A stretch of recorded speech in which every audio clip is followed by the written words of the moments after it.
Welcome to Channel 5 News.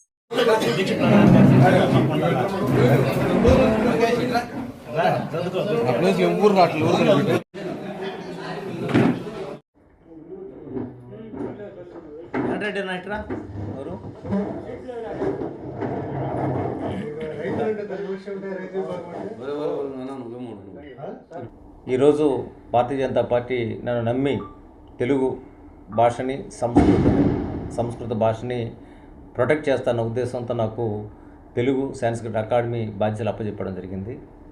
చైర్మన్గా నేను బాధ్యతలు తీసుకున్న తర్వాత ఈ తెలుగు అకాడమీలో ఏముంది, ఎలాంటి పథకాలు ఉన్నాయి అనే దానికర నేను కొంత విశ్లేషణ చేయడం జరిగింది. మరి తెలంగాణ ప్రాంతంలో త్రైమాస పత్రిక తెలుగు అకాడమీ తీసుకొస్తుంది. మరి అక్కడ 3 నెలలకు ఒకసారి మ్యాథ్స్ పత్రిక తీసుకొస్తుంటే, మా త్రైమాస పత్రిక తెస్తుంటే ఆంధ్రప్రదేశ్ నుంచి మేము ఒక మాసపత్రికని తీసుకురావాలని డిజైన్ చేశాము, ప్లాన్ చేశాము. ఆ మేరకు ఇంప్లిమెంట్ కూడా చేసే దిశగా వెళ్తున్నాము. ఇటీవల బోర్డులో నిర్ణయం తీసుకొని దానికి సంబంధించి ఇటీవల అంటే దాదాపు ఒక వారం క్రితం ఆంధ్రప్రదేశ్లో ఉండే ప్రముఖ రచయితలతో, అదేవిధంగా తెలుగు అకాడమీకి సంబంధించిన విషయ నైపుణ్యం ఉన్న వారితో మేము మీటింగ్ పెట్టడం జరిగింది.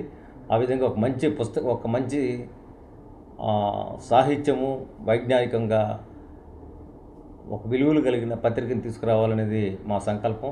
ఆ సంకల్పంలో భాగంగా మ్యాగజైన్ తీసుకొని వస్తున్నాము. ఆ మ్యాగజైన్ పేరు కూడా సూచించమని కూడా కొద్దిమంది రచయితలని, తర్వాత మేధావులను కూడా కోరడం జరిగింది. ఈ మీడియా ముఖంగా కూడా మీరు కూడా ఎవరైనా సరే మంచి టైటిల్ని సూచించవచ్చు.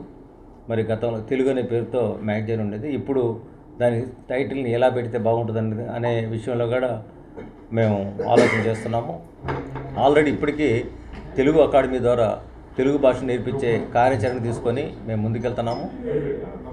దీనికి సంబంధించి కూడా ఆల్రెడీ అకాడమీ ఇప్పటికే తెలుగు భాష ఎవరికైతే రావడం లేదో వాళ్ళు గెజిటెడ్ ఆఫీసర్స్ కావచ్చు, నాన్ గెజిటెడ్ ఆఫీసర్స్ కావచ్చు, అదేవిధంగా ఇతర ప్రాంతాల నుంచి వచ్చి మరి ఇక్కడ సక్సెస్గా పనిచేస్తున్న ఐఏఎస్, ఐపీఎస్లు కావచ్చు, వారికి ఆ భాష నేర్పించడంతో పాటు మేము తీసుకున్న స్టాండ్ ఏంటంటే అకాడమీ నుంచి కూడా కొంత మేము టీచర్స్ని అకామిడేట్ చేసుకొని భాషని వ్యాప్తి చేసే కార్యాచరణ మేము ముందుకు తీసుకెళ్తా ఉన్నాము తెలుగు అకాడమీ నుంచి.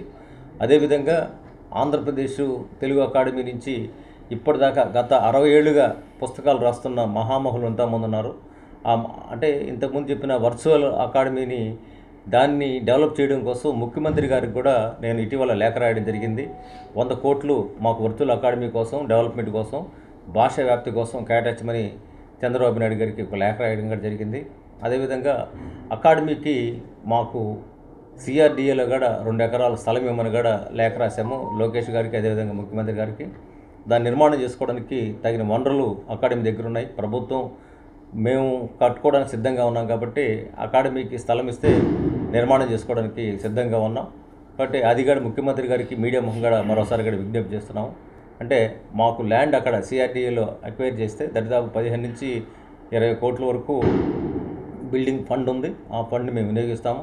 తెలుగు అకాడమీలో ఇదే కాకుండా ఇటీవల నేను తిరుపతి సందర్శించినప్పుడు అక్కడ సాంస్క్రిట్ అకాడమీని అక్కడ డెవలప్ చేయాలని నిర్ణయించుకున్నాము. ఎందుకంటే తెలుగు అకాడమీ, సంస్కృత అకాడమీ 2 మా దగ్గర ఉన్నప్పుడు సాంస్క్రిట్ అకాడమీ దాన్ని డెవలప్ చేయడానికి తిరుపతి వేదికగా చేసుకోవాలనేది ఆలోచిస్తున్నాము.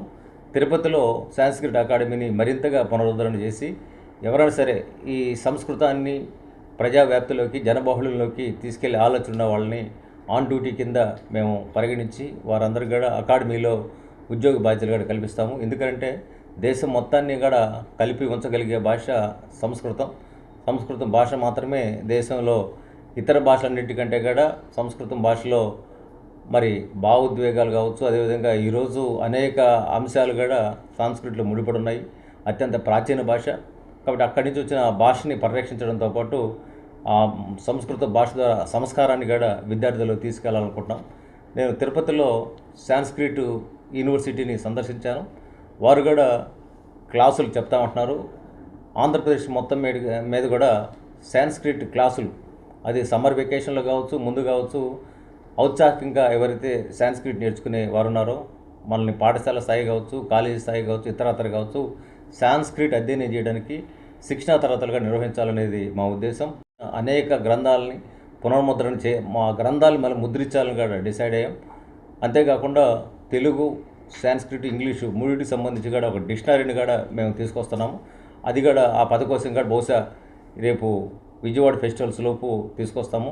సంస్కృతానికి సంబంధించిన అనేక పుస్తకాలని, అదేవిధంగా ప్రాచీన పుస్తకాలను కూడా ముద్రించి రాబోయే రోజుల్లో జనవరి 2 నుంచి విజయవాడలో ఏదైతే బుక్ ఫెస్టివల్ ఉందో ఆ బుక్ ఫెస్టివల్లో కూడా ఆ బుక్స్ పెట్టడానికి కార్యాచరణ చేస్తాము.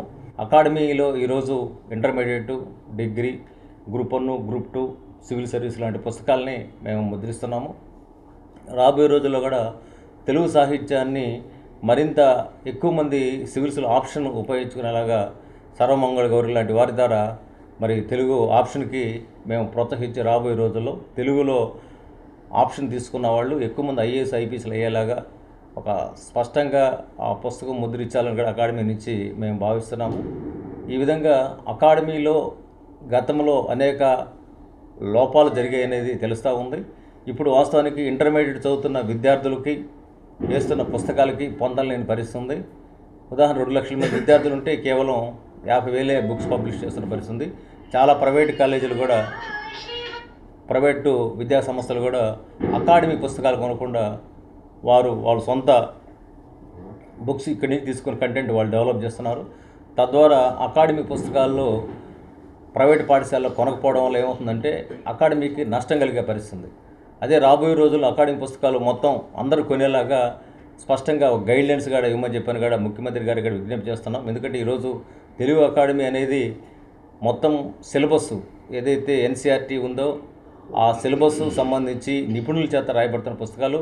ఒకప్పుడు భారత ప్రధానమంత్రులుగా ఉన్న పివి నరసింహారావు గారు లాంటి వారు మరి ఈ బాధ్యతలు తీసుకునే పరిస్థితి ఉంది. అదేవిధంగా మండలి కృష్ణారావు గారు లాంటి వారు మరి ఎంతోమంది మహామహులు తెలుగు అకాడమీకి పునాది వేశారు. ఆ పునాదిని మరింత పటిష్టం చేసి అకాడమీని మరింత ముందు తీసుకెళ్లాలనుకుంటున్నాం. అదేవిధంగా 1 నుంచి 10వ తరగతి పుస్తకాలు కూడా ముద్రించేలాగా తెలుగు అకాడమీకి అవకాశం ఇవ్వమని కూడా మేము ప్రభుత్వాన్ని, లోకేష్ గారిని కూడా కోరాము. అంతేకాకుండా మా బోర్డులో మొత్తం వైస్ ఛాన్సలర్స్ ఉంటారు. ఆ వైస్ ఛాన్సలర్స్ కూడా వాళ్ళ యూనివర్సిటీ నుంచి కూడా కంటెంట్ మాకు ఇస్తే ప్రింట్ చేసి ప్రజాబాహుల్లో తీసుకెళ్ళి తద్వారా అకాడమీని డెవలప్ చేయాలనుకుంటున్నాం. అకాడమీకి సంబంధించి కూడా ఎవరైతే తాత్కాలిక ఉద్యోగులు ఉన్నారో ఆ తాత్కాలిక ఉద్యోగులకి టైం స్కేల్ ఇచ్చే విషయంలోనూ, అదేవిధంగా వాళ్ళని పర్మిట్ చేసే విషయంలోనూ మేము స్పష్టమైన ఆదేశాలు ఇచ్చి దాన్ని అమలు చేసే తీసుకెళ్తున్నాము. ఇంకా కొన్ని పోస్టులు కూడా భర్తీ చేయడానికి రంగం సిద్ధం చేశాము. ఆ పోస్టు కూడా ఏపీపీఎస్ ద్వారా భర్తీ అవుతాయి, అకాడమీ పోస్టులు.